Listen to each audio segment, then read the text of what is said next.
Bonjour à tous, je suis très contente de vous retrouver enfin pour vous proposer de nouveau une petite vidéo. Ça fait longtemps que je ne vous ai rien proposé pour cause principalement de congés, de maladies, un peu de flemme aussi, il faut bien l'avouer.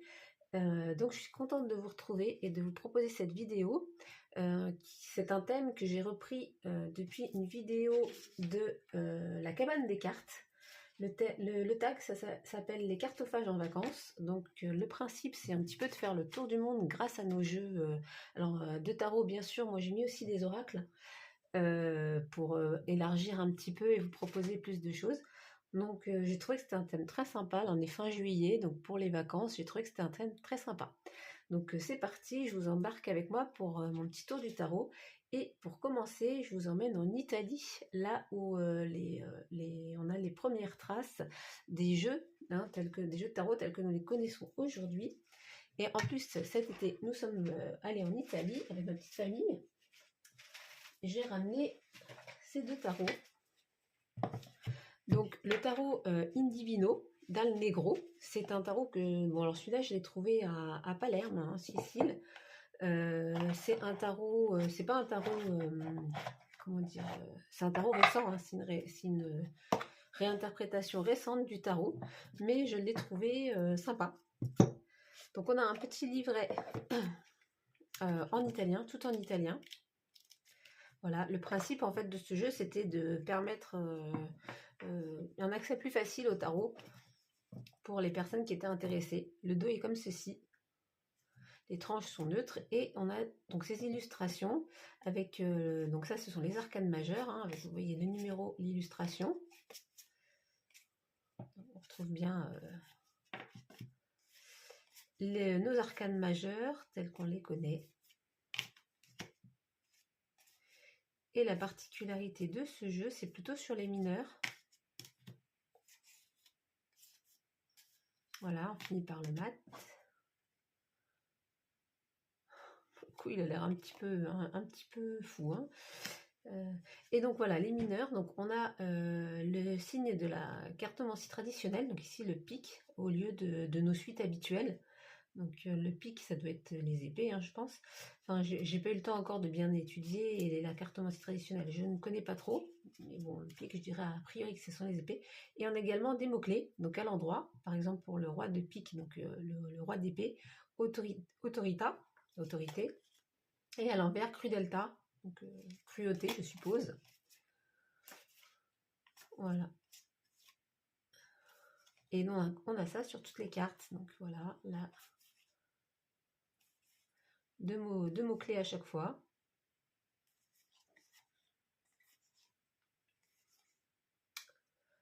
Hop, place de pique. Excès et gravidanza, je ne sais pas trop. Hop, les cœurs, donc les coupes.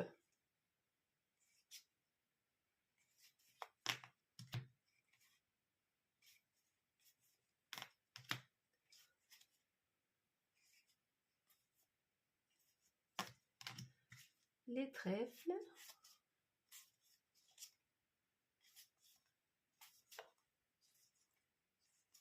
Les dessins sont assez particuliers, mais j'aime bien, ça change un petit peu. Puis bon, il faudra que je lise bien le livret, mais le livret est assez succinct, hein, c'est surtout des mots-clés, enfin des définitions des cartes.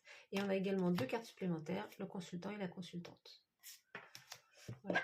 Dans le livret, ça reprend, c'est un format assez classique, sauf que on nous dit à quoi correspondent, dans quelle suite correspondent les piques, voilà, pour les cœurs, je suppose, non, pour les piques, pardon, les épées, les carreaux, les deniers.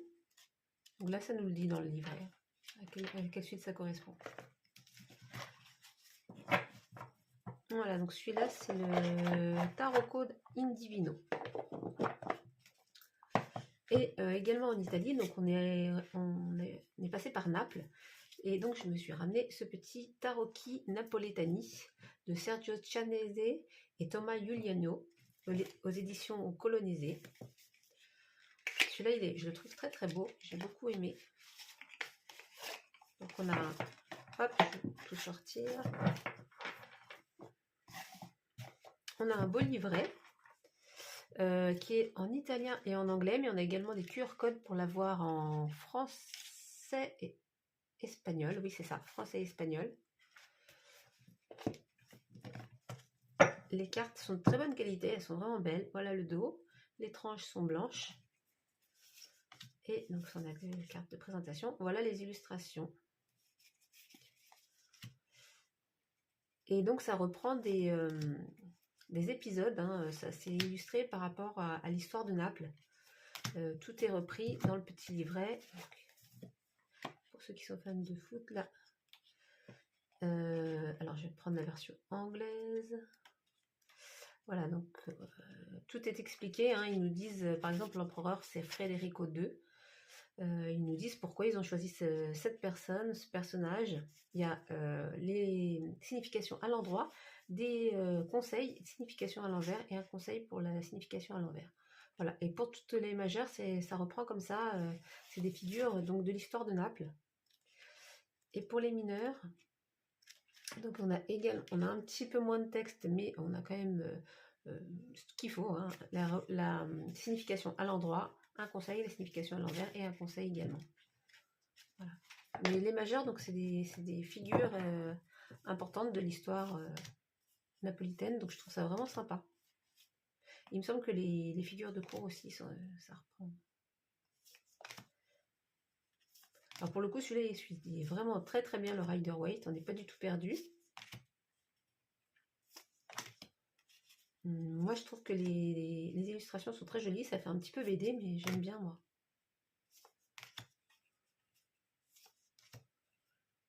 Là, les couleurs sont belles, elles sont bien vibrantes et tout. Le côté historique aussi, je trouve ça très sympa. Surtout que en plus, moi, je l'ai pris en souvenir, entre guillemets, hein, puisque on était en vacances là-bas, donc je trouve ça vraiment très approprié. Voilà. Celui-là, je l'ai pris un petit peu sans savoir à quoi il ressemblait, et c'est une très bonne surprise. J'aime beaucoup.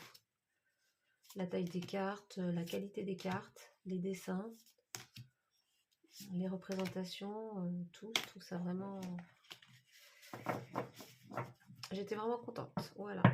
Donc, le Tarocchi Napoletani pour la ville de Naples. Pardon, je fais du bruit.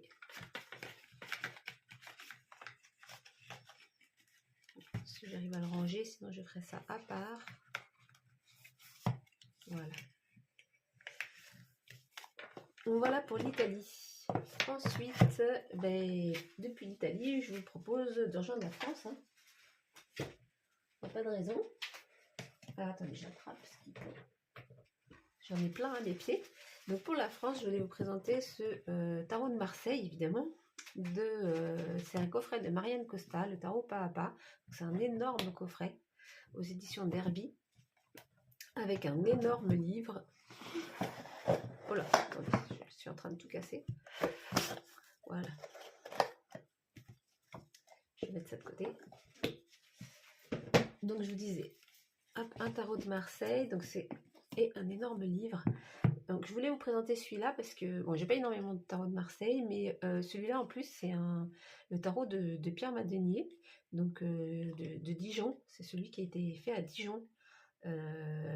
Donc carte fine en tarot faite par Pierre Madenier, demeurant proche le cimetière Notre-Dame à Dijon, quartier ordinaire de Monseigneur le Duc, gouverneur de la province de Bourgogne. Comme moi je suis de Bourgogne, et je vous présente celui-ci. En plus, je le trouve vraiment sympa. J'aime bien la tête des personnages, à la différence souvent de beaucoup d'autres tarots de Marseille où j'ai un petit peu de mal avec les personnages. Là, je trouve ils ont des têtes vraiment sympathiques. Voilà. Je trouve qu'elles sont pas trop mal faites, les têtes, par rapport à d'autres jeux. Bon, sinon, après, ça reste un tarot de Marseille, hein, donc classique, évidemment, pour ce qui s'agit des mineurs. Voilà, je vous montre un petit peu les personnages de cours. Regardez, elle a l'air quand même sympa, cette reine de bâton. Moi, je trouve. Voilà, les bâtons, très classiques. J'espère que vous n'avez pas trop de reflets avec l'anneau. Je vois pas trop ce que je fais, je dois dire. Donc, juste regarder. Hop! Oui, il y a un peu de reflet, mais j'espère que ça va aller. Pour tout vous dire, cette vidéo, je l'ai déjà tournée. Et mon téléphone m'a lâché en plein milieu des vidéos. Enfin, en plein milieu, non, presque à la fin. Donc, elle aurait déjà dû être en ligne, mais j'avais tellement les boules, quoi, de devoir tout refaire. Donc voilà les cartes majeures. Je trouve qu'il a des belles couleurs. Les personnages ont des têtes sympas. Peut-être les chevaux encore, qui ont des têtes encore un peu bizarres, mais bon, ça, de toute façon, je crois que sur tous les tarots de cette époque, les animaux, c'est pas tout le temps ce qu'il y a de plus réussi. Enfin, c'est un peu spécial. Voilà, je trouve très bien celui-ci. Donc, c'est le tarot de Pierre Madenier. Et si j'ai choisi ce coffret, c'est aussi parce qu'il y a un énorme livre. Donc, Marianne Costa, c'est celle qui a écrit La Voix du Tarot, hein, avec Alexandro Jodorowsky, très connu, même si on retient surtout le nom de Jodorowsky. Ils étaient deux à écrire le livre. Et donc, c'est voilà, un énorme livre de Marianne Costa, avec une grosse partie sur l'histoire du tarot. Hein, tout ça, alors attendez.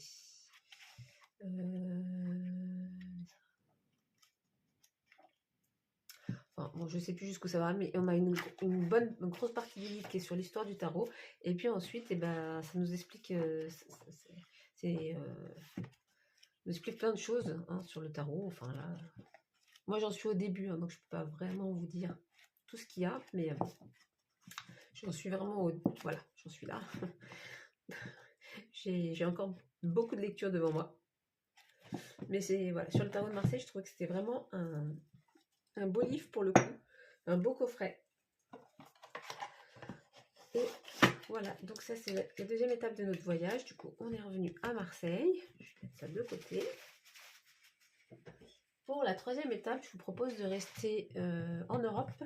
Je voulais vous emmener en Allemagne. Et pour l'Allemagne, je vous ai sélectionné le Lenormand et le Keeper, qui sont deux oracles du coup. Et ça, ce sont des coffrets de Alexandre Musruc, tous les deux, aux éditions d'Hervy également. Je trouve que ce sont des coffrets vraiment super pour les livrets en tout cas. Après, pour les cartes, ça reste assez classique. On aime ou on n'aime pas, mais les livrets, je trouve qu'ils sont vraiment super bien faits. Donc, je vais commencer par le Lenormand. Donc, le Lenormand, Mademoiselle Lenormand était une cartomancienne, une voyante française, hein, mais je pense comme tout le monde le sait, ce n'est pas elle qui a inventé le petit Lenormand. C'est un jeu allemand. Il a repris le nom de Lenormand, tout comme le Keeper qui a repris le nom d'une voyante célèbre également. Certainement pour des raisons marketing, hein, on va pas se le cacher. Hop, voilà. Donc, on a un livret d'Alexandre Musruc qui explique le Lenormand. Je trouve qu'il explique vraiment très très bien. Il y a plein d'informations. Si vous vous intéressez au Lenormand et que vous cherchez des livres, alors il y a plusieurs livres que j'aime bien, hein, sur le Lenormand, mais celui-là, il est vraiment, il y a plein de choses, vraiment. Je ne sais pas trop à la taille du coffret, il y a vraiment beaucoup d'explications, notamment sur le grand tableau. Voilà, et je le trouve vraiment très très bien. Et les cartes, donc le dos, les tranches sont dorées, et voilà les cartes. Pour le coup, très classique. Pour ça, on aime ou on n'aime pas. Maintenant, il y a des jeux qui sont plus ou moins colorés, plus ou moins modernes.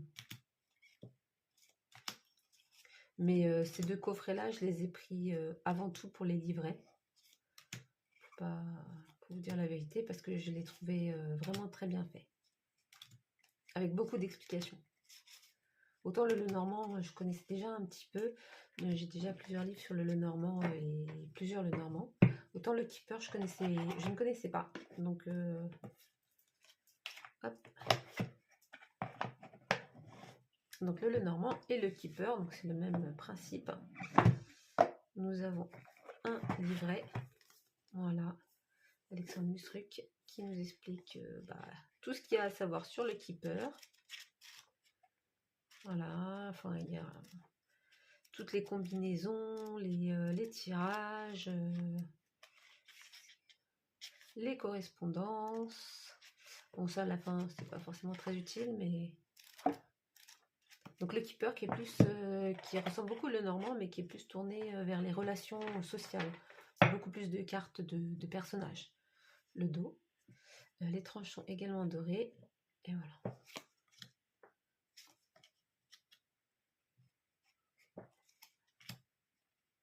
Vous voyez déjà, on a vraiment beaucoup plus de cartes de personnages. Donc c'est plus sur les relations. Mais sinon, on a tous les deux 36 cartes. Et c'est le fonctionnement a l'air assez proche. Bon, alors je dis a l'air parce qu'en fait, autant le Normand, voilà, je connais un petit peu. Autant le Keeper, j'ai pas encore eu le temps de lire le livre. Je l'ai reçu il n'y a pas longtemps. Donc bon, à prendre avec des pincettes, je ne connais pas encore trop le système. Voilà. Comme on ne trouve pas énormément de ressources sur le Keeper, en tout cas si ça vous intéresse, je vous recommande celui-ci. Voilà, donc ça c'était pour l'Allemagne, le petit Lenormand et le Keeper. Ensuite, je voulais également vous parler d'un autre jeu que je ne trouve plus. Toujours dans l'Europe, dans les jeux, enfin l'Europe à peu près aux mêmes périodes, enfin avant les cartes, je vais y arriver, avant les jeux de tarot et d'oracle comme on les connaît aujourd'hui, on utilisait beaucoup les cartes traditionnelles, hein, les jeux de cartes évidemment.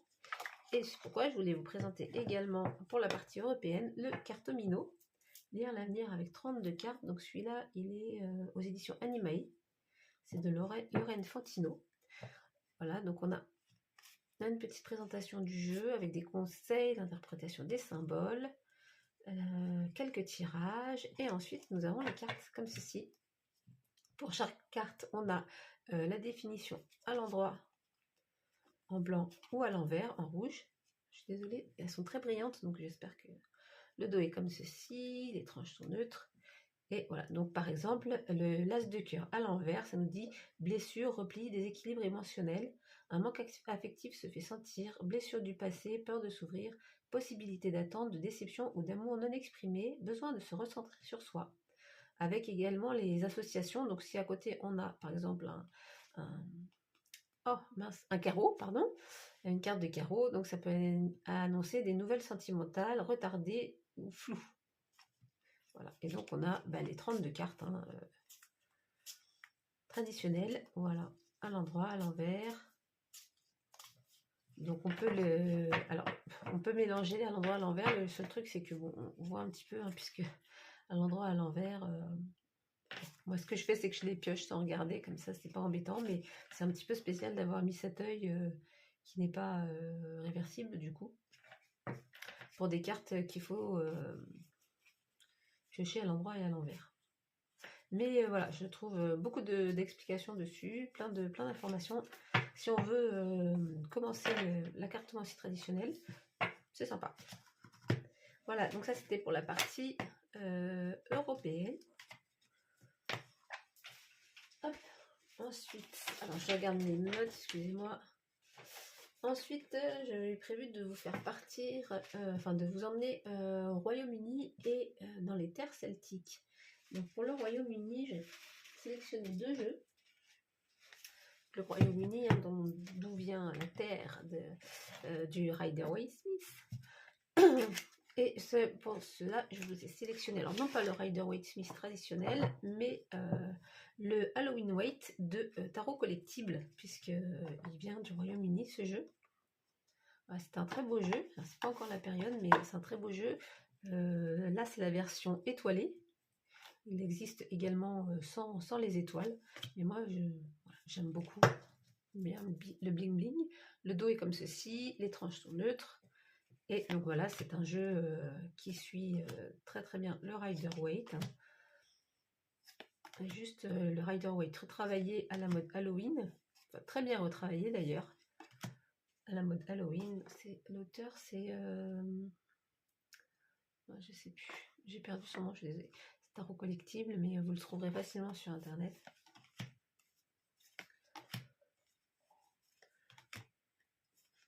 Il y a d'autres versions maintenant. Alors, il a fait des jeux pour également pour Noël. Enfin, il y a plein de jeux.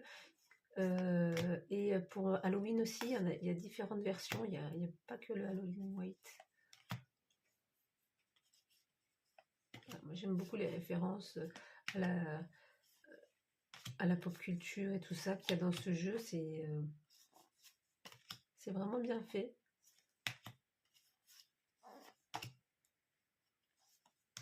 J'aime beaucoup les étoiles. Je sais pas si ça se voit bien à la caméra, mais c'est original et ça donne un plus. La qualité des cartes est évidemment top. Alors c'est pas la période évidemment, mais bon. Après moi je suis pas spécialement adepte des jeux par période. C'est un petit peu. J'aime bien cette tasse de bâton. Voilà. Donc pour le Royaume-Uni. Et je vous ai sélectionné donc un autre artiste qui vient du Royaume-Uni. Alors c'est le Hawk Ash Thorn de Tweet Twist Tarot. Donc lui aussi vient de là-bas. Donc ça c'est un magnifique jeu. Pareil, très grande qualité. Carte très épaisse, le dos comme ceci, les tranches sont blanches. Donc on a quelques cartes avec les mots-clés. Ce sont des cartes de protection. Voilà, donc les cartes sont magnifiques. Hein.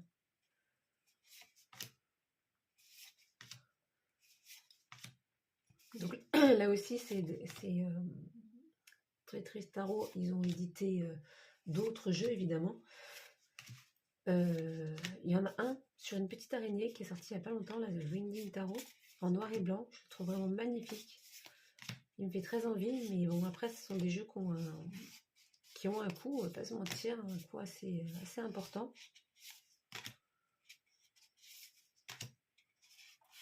Alors, dans celui-ci, les suites sont représentées chacun par un animal. Donc, pour les bâtons, ce sont les renards. Il suit lui aussi très bien le Rider-Waite. On reconnaît bien les différentes scènes. Je trouve les dessins magnifiques. Les coupes avec les petits écureuils.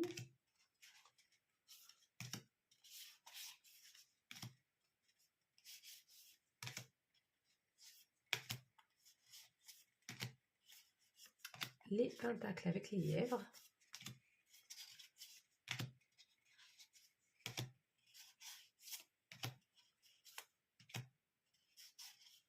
Et enfin les épées avec les corbeaux.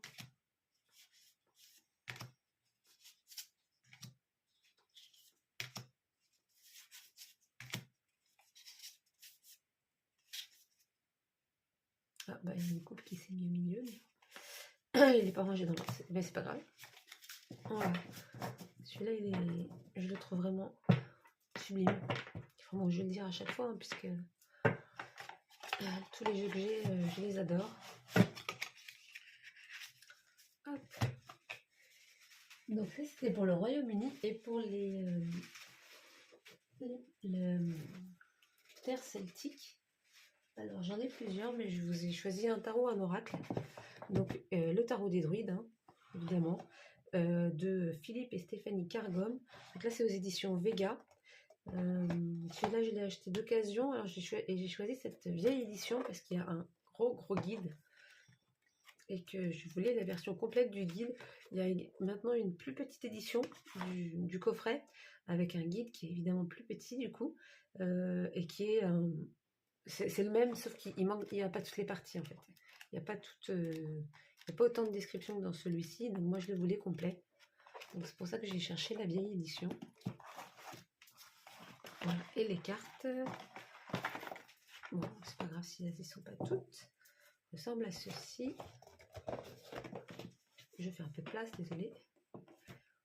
Hop, donc ce sont des grandes cartes, le dos, les tranches, voilà, qui reprend donc des illustrations voilà. Autant des druides, hein. L'imagerie celtique. Ce grand prêtre.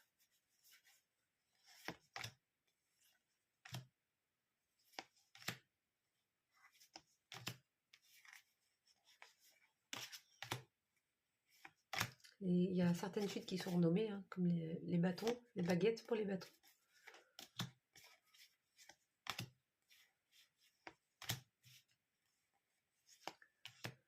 Voilà. Je le trouve vraiment très sympa. La seule chose que je pourrais lui reprocher, c'est d'être un petit peu grand, ce qui n'est pas forcément facile pour le manier, mais bon.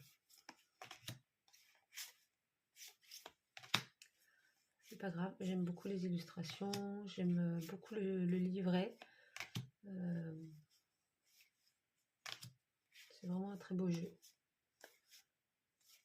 Et donc j'ai les oracles également de Philippe Kergom, que je vais vous montrer dans un. Enfin, je vais vous en montrer un dans un instant, parce que si je vous montre tout, hop, on va pas mettre le pendu parce qu'il est tout nu.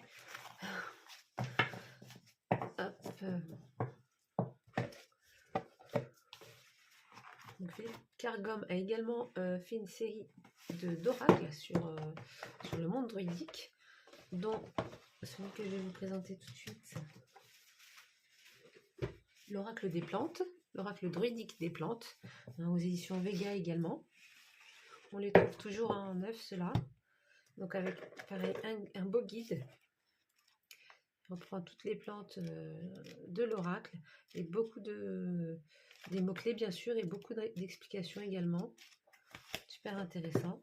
On a cette carte voilà, pour le tirage. Pas forcément ce qui m'intéresse le plus. Et les cartes. Donc pareil, des grandes cartes. Le dos est comme ceci, les tranches sont neutres. Et voilà. On a ces représentations de plantes. On a également l'oracle des druides avec les animaux. Toujours de Philippe Kergom. Donc je l'ai là aussi, mais j'ai pas prévu de vous le montrer parce que si je vous montre tout, on n'a pas fini quoi. Mais je les trouve vraiment, je les trouve très belles. Moi j'aime beaucoup. Avec ce petit liseré là en plus. Puis j'aime beaucoup les plantes, donc même si j'ai pas trop la main verte, ça me désespère un petit peu, mais c'est comme ça.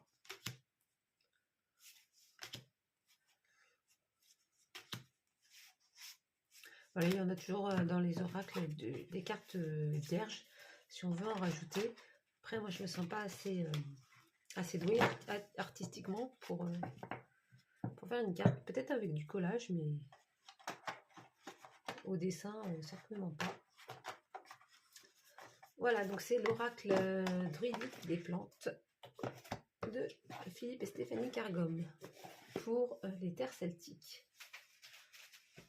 Alors maintenant, je vais vous emmener un petit peu plus loin. On traverse l'Atlantique et je vous propose d'aller aux USA. Alors pour les USA, j'ai pas mal de jeux à vous montrer.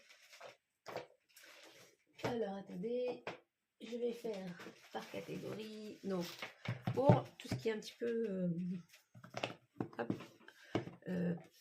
la pop culture, donc je vais vous présenter la pop culture américaine. Je vais vous présenter le Steamboat Arcana.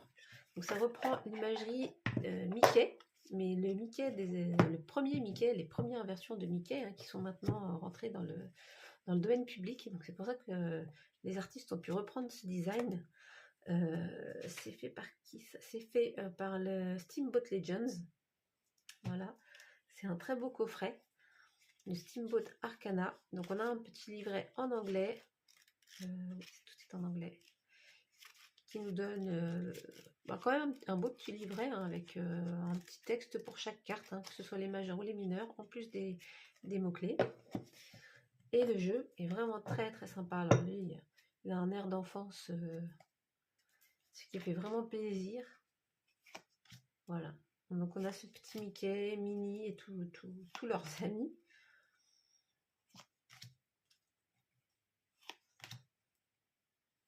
Et c'est... Bah voilà, c'est un jeu qui suit également très bien le Rider-Waite. On reconnaît très bien les suites, les différentes suites et tout ça, les différentes cartes. On n'est pas perdu non plus.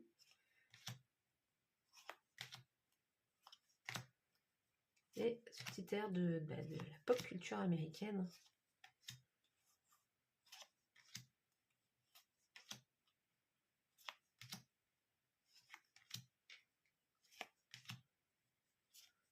Les cartes, j'aime bien la qualité des cartes, c'est une qualité linen, mais un linen fin.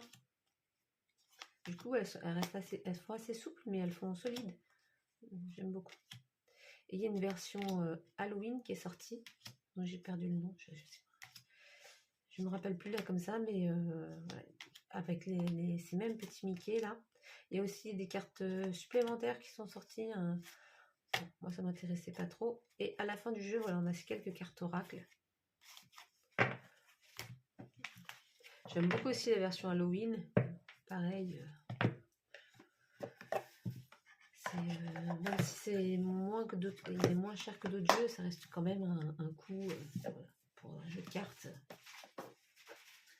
Et je voulais vous présenter, entre autres, également le Mothermorts Carnival.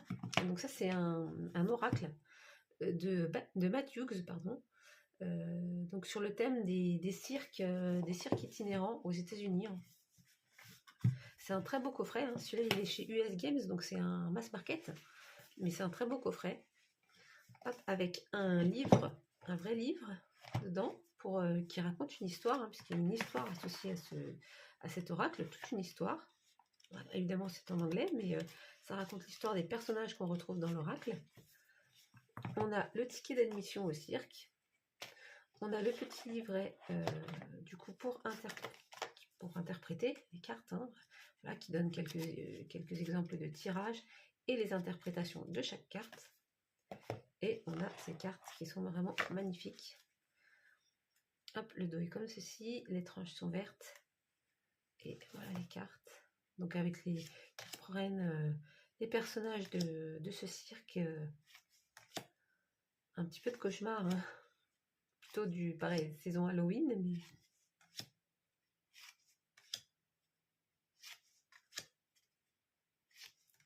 je trouve que ça fait vraiment très, très américain. Un petit peu Stephen King, tout ça, un petit peu une ambiance comme ça.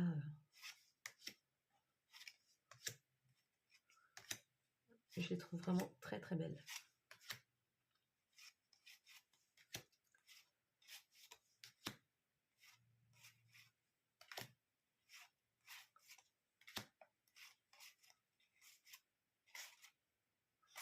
Voilà. Pour le Mothermorts Carnival, donc celui qui est un oracle. Voilà. Et toujours pour les États-Unis, je voulais vous présenter également le Pulp Tarot de Todd Scott, qui est également un mass market. Bon, je sais plus l'édition.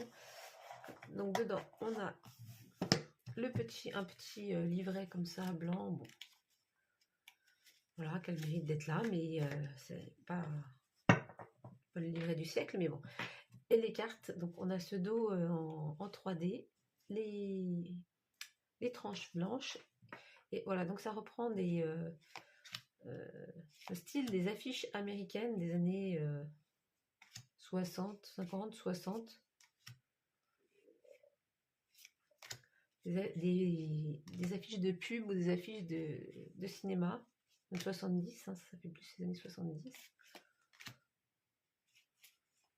Voilà, je trouve super sympa. Ouais, film d'horreur. Il y a une version d'ailleurs horreur hein, de Starro et il y a une version science-fiction aussi, sci-fi. Donc les coupes.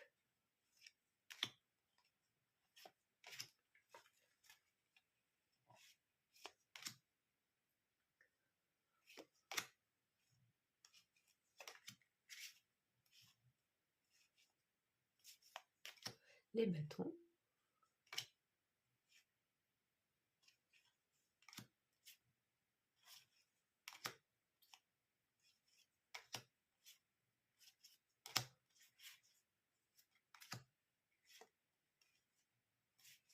les épées. C'est la suite que j'aime le moins, mais bon, c'est pas... Enfin, dans ce tarot-là, je veux dire.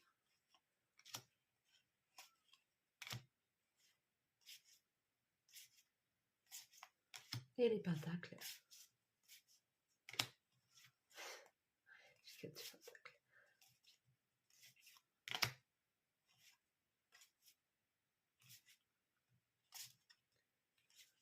Hop, la reine et le roi. Voilà, le Pulp Tarot. Très très sympa également. Hop, et enfin, pour finir sur les États-Unis, je vais vous présenter quand même le Somnia Tarot que j'ai acheté, que j'ai eu récemment. Alors, le Somnia par Nicolas Bruno. Comment ça se dit ? En fait, il y a plusieurs versions de ce tarot. Il y a une version dessinée, une première version photographiée et une version révisée en photo pleine carte. Et moi, c'était cette version révisée qui me faisait envie. Quand je l'ai acheté, celui-ci, en boutique, j'ai pas fait attention en fait. Et ce n'est pas la version révisée, c'est la première version avec un tour, avec carte encadrée. Donc le dos est comme ceci, les tranches sont neutres. Je vous montre pas le petit livret, hein, c'est un tout petit livret. Et donc voilà, dans la version révisée, donc on a l'illustration en pleine page. Les couleurs sont retravaillées aussi, donc c'est plus clair. Et les tranches sont dorées, il me semble. Et on a également du doré sur le nom et le numéro de la carte. Sur le coup, non, j'étais pas déçue. On va pas dire que j'étais déçue, mais c'est vrai que c'était pas celui auquel je m'attendais. Après, encore une fois, ce sont des tarots comme ça, auto-édités. Ce sont des tarots qui ont un coût assez conséquent pour des jeux de cartes quand même. Et du coup, voilà, je pense garder cette version-là qui est très très jolie, enfin qui est magnifique. Hein. Moi, j'aime beaucoup.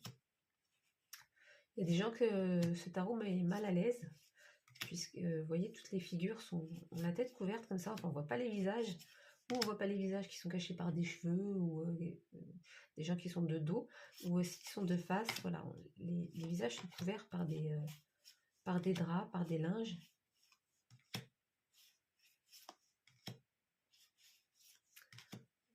Moi ça me... Enfin je veux dire, ça me met pas mal à l'aise, je sais pas, mais je le trouve très beau.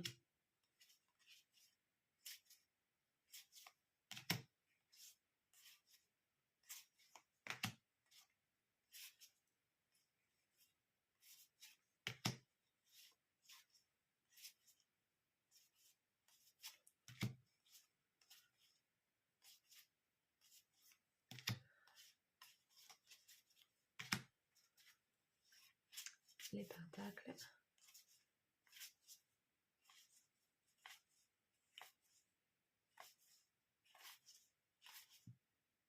Voilà.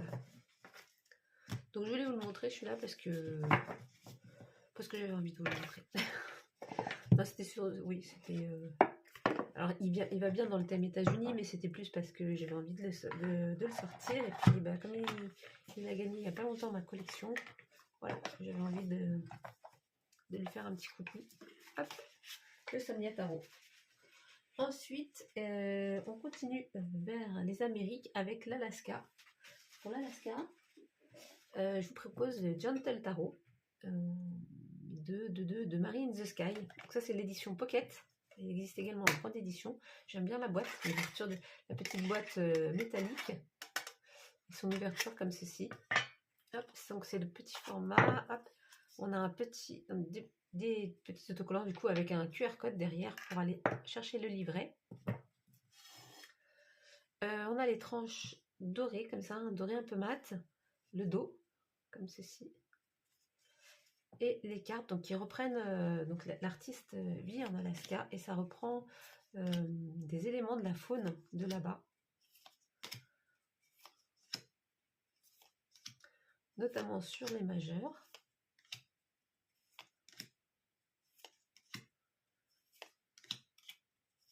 J'aime beaucoup le dessin, j'aime beaucoup le format. J'avais envie de petits jeux de cartes.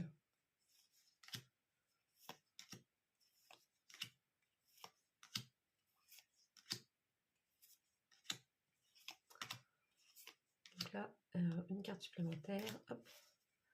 Les coupes. Donc vous voyez, le bord également est différent selon les suites.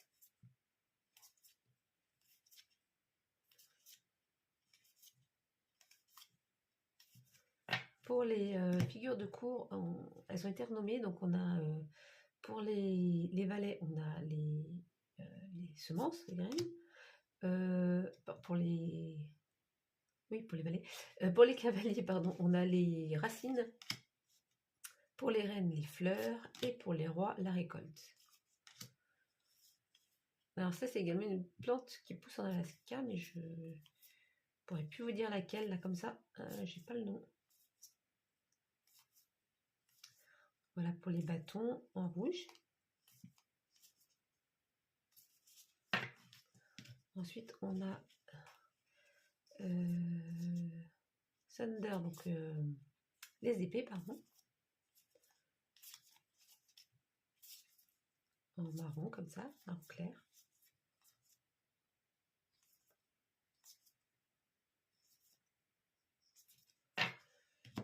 Et les pentacles, les pierres pour les pentacles.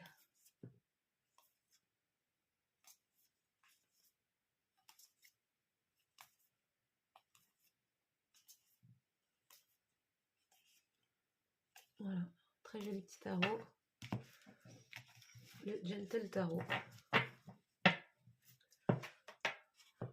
Et en plus, la boîte est très sympa. Donc il existe en édition normale, hein, pas pocket. Mais j'aime beaucoup cette édition pocket. Voilà, le Gentle Tarot. Ensuite, pour rester dans les Amériques, je vous propose le Mexique. Alors avec un oracle, l'oracle du Dia de los Muertos. Cet oracle, je l'avais acheté puisque quand on s'est marié avec mon mari, on a passé, on a fait notre voyage d'une de miel au Mexique au moment du Dia de los Muertos, donc fin octobre. Et je trouvais que l'oracle reprenait très très bien, enfin, on était vraiment dans cette période. C'est un très bel oracle. Il est de, je ne vais pas vous dire le nom parce que c'est un nom en rallonge. Il a été édité aux éditions Exergue en français. Voilà, donc c'est un mass market. Hein. Donc voilà, on a un livret. Moi j'ai repris des mots-clés parce que on a une description de chaque carte avec une signification, un message de l'âme, puisque nous sommes dans la période enfin pas d'Halloween, mais du Dia de los Muertos.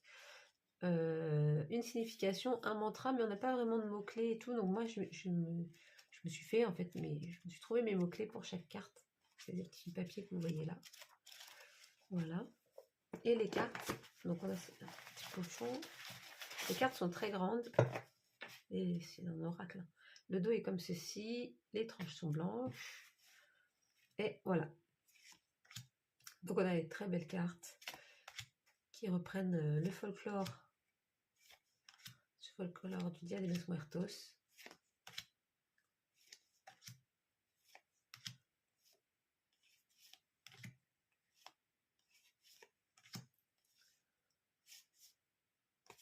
Tamales. Avec également des divinités. Hein. Les saints, la Llorona, la Familia. Je ne vais pas vous dire les noms. Le Mariposa, donc le papillon. Les Katrina, évidemment. Les offrandes. L'âme.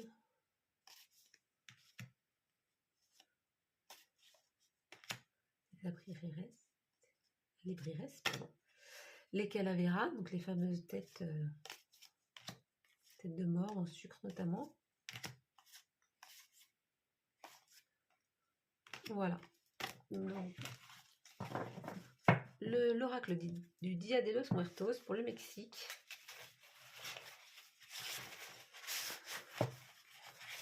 Qui est très sympa également. Ensuite, vers où je vais vous amener? Je crois qu'on part un petit peu en Asie, au Japon. Pour le Japon, je vous avais sélectionné 2 jeux. Donc le Hanafuda, c'est un jeu traditionnel japonais. Donc celui-là, il a été repris par Emmanuel Iger aux éditions Animae. Hop. On a un petit livret qui explique le principe du jeu Hanafuda, donc les règles du jeu de cartes japonais. Et également, Emmanuel Iger en a fait un oracle. Donc, on a des... parce qu'à l'origine, c'est pas un oracle, hein, c'est un jeu de cartes. Et Emmanuel Iger a associé aux cartes des définitions pour un oracle. Pour en faire un oracle. Donc les cartes se présentent comme ça. Je vais y arriver. Je vais pas y arriver. Ce sont des cartes toutes petites, très épaisses. Voilà. Après, du coup, là, ça fait... Voilà. Donc, c'est un jeu oracle. Hop. Traditionnel. Le Hanafuda, donc si vous aimez le Japon. Ce coffret unique réunit le célèbre jeu de cartes japonais et un livret de tirage divinatoire. Ça s'appelle le Koi Koi en japonais. Faire des tirages qui permettront d'explorer les symboles de la culture japonaise. Et également, donc je vous ai choisi de vous présenter le tarot de la vallée du vent par Dialexie. Alors ça, la Dialexie n'est pas japonaise, mais ça reprend l'imagerie des studios Ghibli. C'est pour ça que je vous présente ce jeu. C'est un jeu auto-édité, hein, on a un QR code avec un livret très bien fait.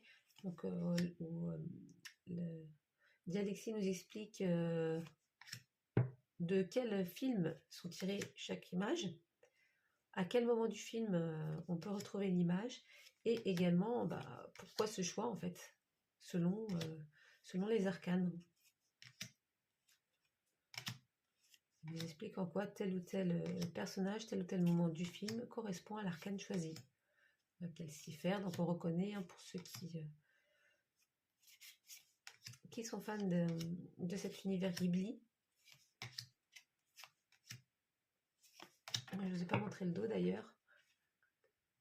Oh le voilà, je suis bête. Le monde de Chihiro. Le château ambulant. On a les films les plus emblématiques, hein, Totoro bien sûr.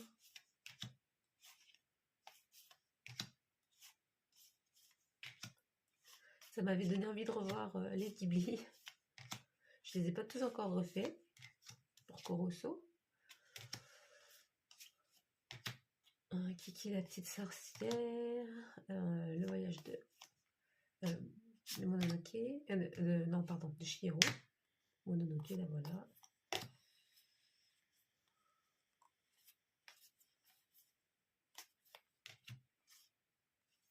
Chihiro.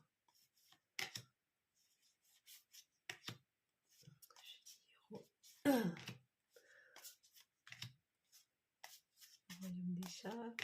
Ah, voilà, on retrouve plein de châteaux ambulants, plein de clins d'œil, plein de films. Et donc après, si on veut savoir pourquoi telle ou telle scène a été choisie, on peut aller voir.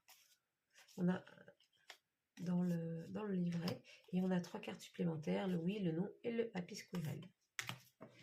Voilà, très beau jeu également. Le tarot de la vallée du vent.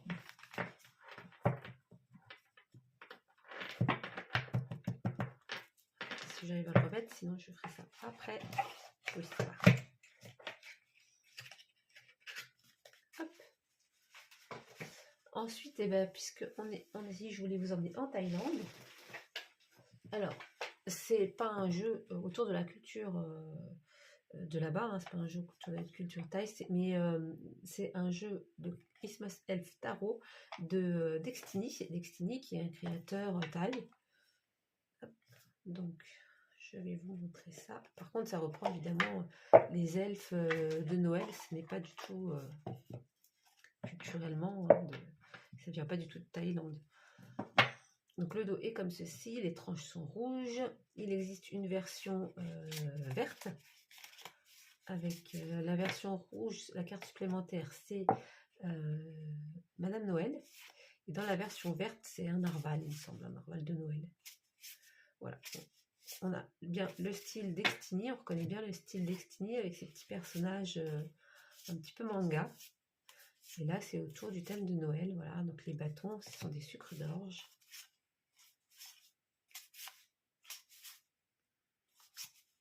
C'est le seul jeu Destiny que j'ai, c'est pour ça que je vous présente celui-là. Pareil, ce sont des jeux que j'aime beaucoup, mais des jeux qui coûtent cher. Donc, je pense que c'est déjà bien. Les pentacles. Tous ces petits elfes tout mignons. J'ai pas beaucoup de jeux autour du thème de Noël, ça doit être mon seul.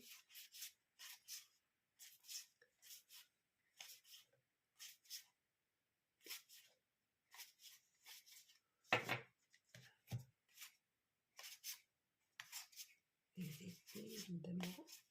Les coupes.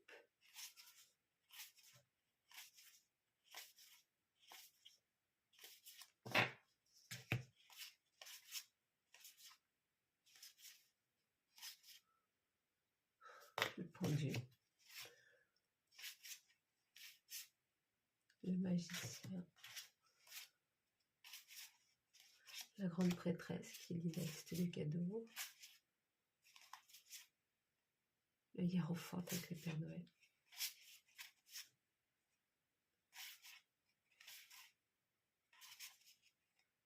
Et la justice avec le chat qui a fait tomber le sapin, évidemment. Voilà, donc pour la Thaïlande, j'ai choisi un jeu du créateur Destiny. Hop. Alors, on arrive bientôt à la fin. Il nous reste deux. Alors ensuite, je vous ramène en Europe, en Espagne. Donc pendant les vacances, on est allé en Italie, mais on est passé par l'Espagne, par Barcelone, où j'ai pu aller voir le Museo del Tarot. J'ai pas pu rester aussi longtemps que j'aurais voulu. Il y avait énormément à voir, mais bon, je suis sûre que... Enfin, j'espère vraiment qu'on pourrait y retourner un jour ou l'autre. En attendant, j'ai ramené le Somnia Tarot de là-bas, et également j'ai pris ce jeu, le Tarot del Fuego, qui est fait par Ricardo Cavolo, qui est un artiste espagnol. C'est l'édition Fournier, c'est un mass market. Alors, c'est assez particulier, hein, j'avais vu les cartes avant, j'aime bien le style, mais pour l'instant, je ne me sens pas tirée avec, c'est quand même assez particulier. Donc, on a le dos qui est comme ceci, les tranches sont neutres, et vous allez voir, j'ai un peu de mal à comprendre en fait le rapport entre l'illustration et la signification de la carte. Donc, on a un petit livret qui s'ouvre comme ça, et qui est en plusieurs langues, et si je ne me trompe pas, il y a du français dedans. Oui, il est en français, entre autres. Hop. Donc, voici les cartes.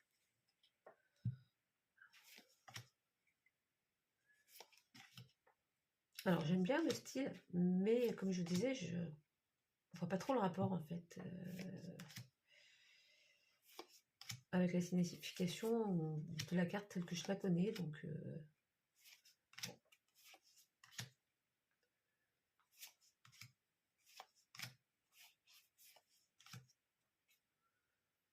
le 8 de bâton, là, par exemple, je retrouve pas mon 8 de bâton traditionnel.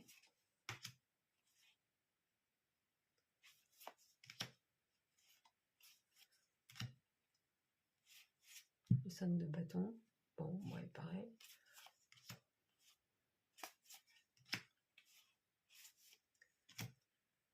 Le 6 d'épée, là, je vois pas trop non plus. Bon, je sais pas.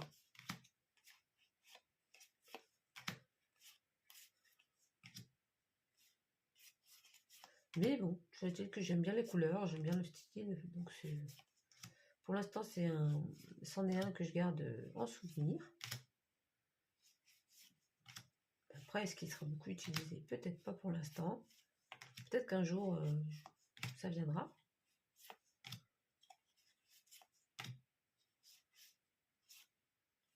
D'autres coups. Peut-être des significations. Creuser un petit peu. on va dire ça.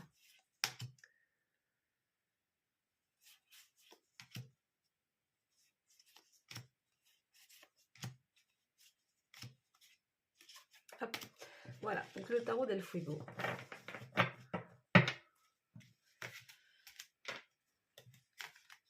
Là, je vais mettre de côté, je rangerai tout à l'heure. Et je voulais juste ensuite vous emmener aux Pays-Bas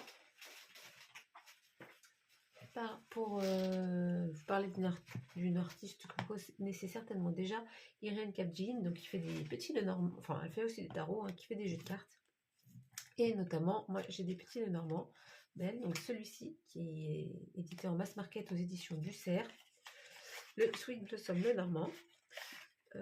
C'est un petit Lenormand avec pour thème le printemps. Depuis est sorti l'automne et l'été, et cette année il y a l'hiver qui va sortir également. Donc on aura toutes les saisons de ce petit Lenormand qui est très doux. J'aime beaucoup les couleurs. En plus c'est des petites cartes. J'aime bien pour le petit Lenormand que ce soit des petites cartes. Bon, on n'a pas la correspondance en cartomancie traditionnelle. Je sais pas si beaucoup de personnes s'en servent. Il y a des personnes qui aiment bien l'avoir quand même. Moi, ça ne me dérange pas. Mais...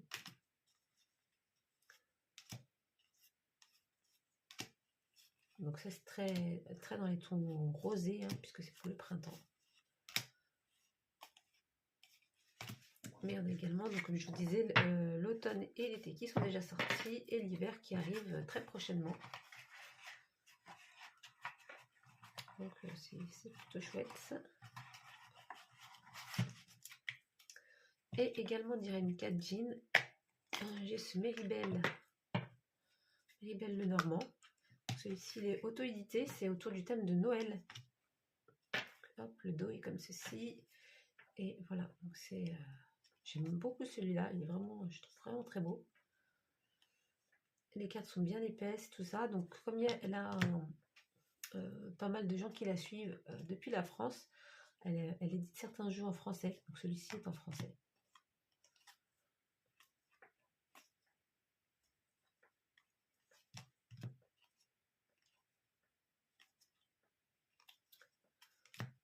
Ouais, j'aime beaucoup celui-là.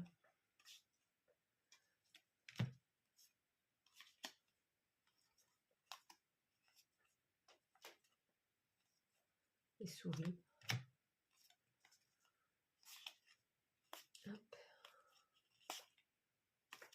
Voilà, donc Irene Kapdjin pour les Pays-Bas. Je crois qu'on a fait le tour, hein, puisqu'on doit être à 11 ou 12 pays.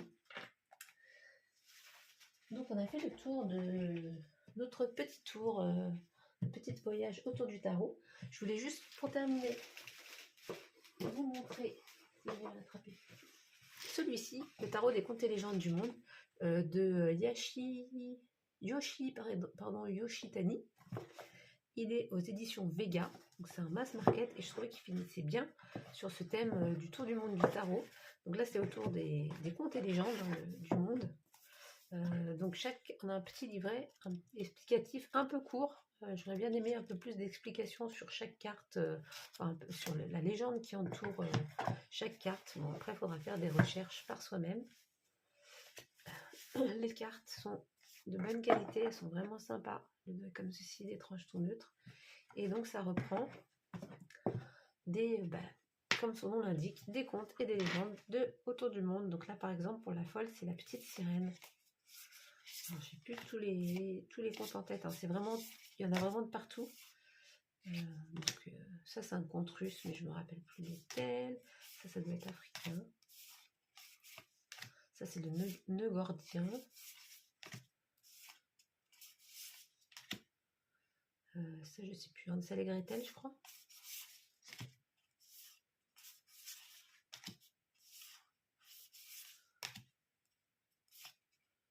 Donc c'est vraiment, il y a un livre aussi, un grand livre, mais pareil, ça reprend pas. En fait, il faut aller chercher après un petit peu autour des contes et légendes. La Belle et la Bête.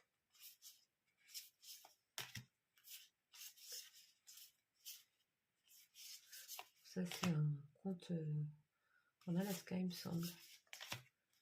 La Belle au bois dormant. Ça, c'est la réponse. Ouais. J'ai perdu son nom. Enfin, c'est pas grave. Ça doit être Sherazade, les contes des mille et une nuits. Réponse, justement, voilà. C'est un conte indien, ça, je crois, je sais plus. Voilà, mais il y en a vraiment de partout, donc il y en a que je ne connaissais pas. Je ne connais pas.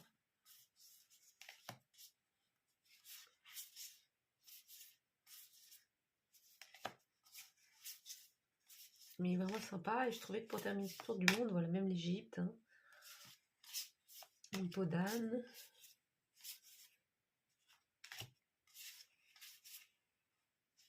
La petite fille aux allumettes. Hop, voilà, pour terminer ce tour du monde, du point de vue des contes et légendes. Voilà. Mais cette fois, ça y est, je vous ai tout montré. J'espère que cette vidéo vous a plu. N'hésitez pas à me dire en commentaire ce que vous en pensez. Enfin, tout ce que vous voulez. Je réponds, je lis les commentaires et je réponds. Ça me fait très plaisir, en tout cas, à chaque fois. Quel que soit le commentaire, ça me fait plaisir. Et voilà. Et puis j'espère vous retrouver très bientôt pour une nouvelle vidéo. Il y avait une autre vidéo que j'avais envie de faire. Donc j'espère pouvoir vous la faire bientôt quand même et ne pas laisser autant de temps sans publier. En tout cas, en attendant, je vous souhaite le meilleur et je vous dis à très bientôt.